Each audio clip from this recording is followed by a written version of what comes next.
हे घुमणार आवाज इथं.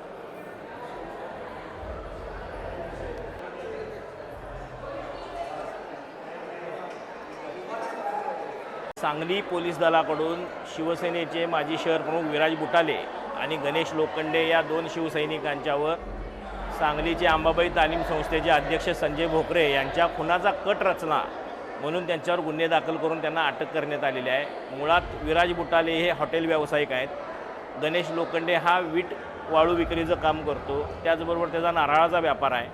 अशी कुठलीही अडचण नाही की त्यांना कुटुंबाचं अर्थार्जन करायसाठी अशा कुठल्या तरी जागा खाली कराव्यात, कुणातरी जागा बळकावाव्यात किंवा कुणाचा तरी जीव घ्यावा आणि आपला प्रपंच चालवावा अशी परिस्थिती या दोघांचीही नाही.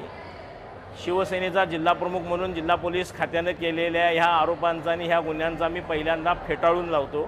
कारण जे पदाधिकारी माझ्यावर गेले अनेक वर्ष काम करत आहेत ते शिवसैनिक आहेत, ते लोकांच्या अडीअडचणीसाठी धावून जाणारे आहेत आणि त्यांची पार्श्वभूमी बघितली तर त्यांच्यावर अद्यापही कोणतेही गंभीर स्वरूपाचे गुन्हे नाहीत. विराज बुटाले यांच्यावर जर असेल तर एखादा राजकीयच गुन्हा असेल. गणेश लोखंडे यांच्यावर किरकोळ मारामारीचे काही गुन्हे आहेत. त्यांच्याकडे जर वेपन प्रशासनाला सापडलं असेल तर ते आर्म ॲक्ट खाली अटक करू शकतात.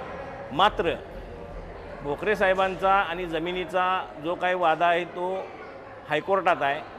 ज्यांचा या बाबतीतला दावा आहे त्यांच्याकडून यांना सुपारी दिली गेली अशी भूमिका प्रशासनाने आज जनतेसमोर, पत्रकारांच्या समोर आणि लोकांच्यामध्ये मांडलेली आहे. यामध्ये आमच्या पदाधिकाऱ्यांची बदनामी होत आहे.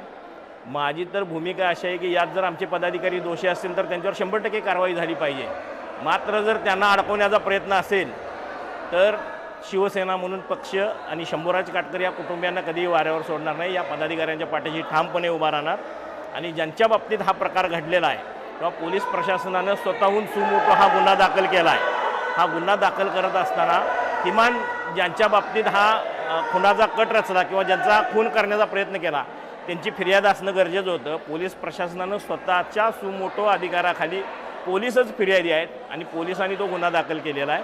मी पहिला जिल्हा शिवसेनेच्या वतीने या घटनेचा निषेध करतो आणि या प्रकरणात पोलिसांनी खरंच शेवटपर्यंत जावावी ही भूमिका मांडतो.